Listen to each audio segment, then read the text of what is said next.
দেখুন, বাড়ির মেয়ে যদি খুব ভালো কিছু করে তাহলে সেক্ষেত্রে তো শুধু বাবার গর্ব হয় না, তারা যারা আত্মীয় স্বজন পরিবার পরিজন সকলেরই গর্ব হয়। আমরা যারা চাকদায় চাকরি করি, চাকদা তো আমাদের বৃহত্তর, চাকদা তো এটা আমাদের একটা পরিবার। তো আমাদের পরিবারের মেয়ে যখন ভালো করেছে এটা আমাদের সকলের কাছে গর্ব।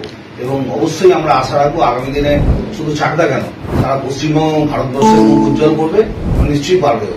আমাদের থানার তরফ থেকে যেন ও আগামী দিনে খুব ভালো পারফর্ম করতে পারে, আগামী দিনে খুব ভালো কাজ করতে পারে, এই জন্য আমাদের থানার তরফ থেকে ছোট্ট একটা টোকেন অফ লাভ, মানে ছোট্ট দিয়াকে তুলে দেওয়া হলো আমাদের চাকদা থানার তরফ থেকে।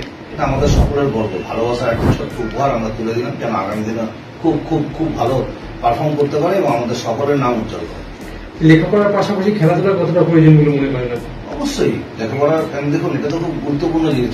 আমাদের শরীর যদি ঠিকঠাক না থাকে তাহলে আমরা কোনো কাজই তো ভালো করে করতে, সে পড়ালেখাই হোক বা অন্যান্য যে কোনো কাজই হোক।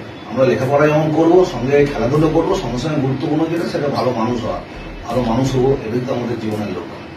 আমাদের তরফ থেকে যদি কিছু সহযোগিতা, এটা হচ্ছে ওদের পাসপোর্ট প্লাস হচ্ছে বাবার ওই দুজনের পাসপোর্ট।